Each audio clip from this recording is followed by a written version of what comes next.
صحاح ست. یکی از این علمای ششگانه اهل سنت، حالا بخاری هست، مسلم هست، ابی داوود هست، ابن ماجه هست، ترمذی هست، ششمیشون نسائی است. نسائی 307 از دنیا رفته، یعنی حدود 1100 سالم بیشتر. ایشون از علمایی است که 6 تا کتابی که اهل سنت دارن یکیش مال ایشونه. ایشون یک کتاب نوشته راجع به امیرالمومنین، فضایل امیرالمومنین. این کتاب چاپ شده، تو بازارم هست، تو اینترنت هم بزنید میاد، به نام خصائص امیرالمومنین. فارسیش هم ترجمه شده فضایل امیرالمومنین. نسائی، نسائی نون و سین. خب این آدم اهل شام، یعنی مناطق اونجا بوده. اموی ها وقتی این کتاب رو نوشت گرفتنش، کتک مفصلی بهش زدن. گفتن تو چه حقی داشتی راجع به علی ابن ابی طالب کتاب بنویسی؟ گفت دروغ که ننوشتم، حرفای پیغمبر رو جمع آوری کردم، حرفای رسول خداست. شما میخواید بزنید ولی من دروغ ننوشتم. گفتن ما کاری با این کارا نداریم، یک کتاب باید در فضیلت معاویه بنویسی. تو نون شامو خوردی، اینجا زندگی کردی، اینجا مقر امویان بوده. گفت خب می نویسم. طوری نیست. دروغ بنویسم یا راست؟ گفتن راست. دروغ نمیخوایم بنویسیم.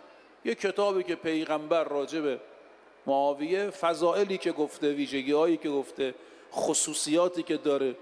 خب شما همین عزیزان میدونید اگر یک کسی یه خورده با دقت وارد نهج البلاغه بشه، گله ها، شکوه ها، فریادهای امیرالمومنین علیه معاویه رو اونجا زیاد میبینه. خب خیلی سفین لطمه زد به امیرالمومنین. خیلی شما ببینید محمد ابن ابی بکر که امیرالمومنین خیلی دوستش داشت، او رو فرزند خودش میخوان، تو مصر او رو شهید کردن. همین عمرو عاص و معاویه بدنش رو گذاشتن توی بدن حیوان، آتش زدن. مالک اشتر رو تو مسیر مصر با عسل مسموم کردند. قرآن بالای نی کردند. چند هزار آدم تو جنگ 11 روزه کشتند. جنگ صفین 11 روز بوده اوجش، اول سفر شروع شده تا 11 سفر. آمار کشته ها تا 70,000 هم نقل شده.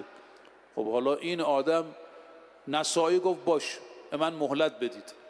رفت مدتی فکر کرد و برگشت، گفت من یه چیز پیدا کردم از پیغمبر. اگه میخواید راست بگم، اگه میخواید دروغ بنویسم حرفی نیست، مینویسم. اما اگه میخواید راست بنویسم، یک کلمه از رسول خدا پیدا کردم راجع به شخصیت معاویه، اونم نفرینه. پیغمبرش رو نفرین کرد. گفتن این که نمیشه، زدن و او رو شهید کردند. لذا نسائی به مرگ طبیعی نمرده، کشته شده. الان هم قبرش تو مکه است. ایشون از علمای ششگانه اهل سنت که یک کتاب راجع به امیرالمومنین علیه السلام نوشته. خب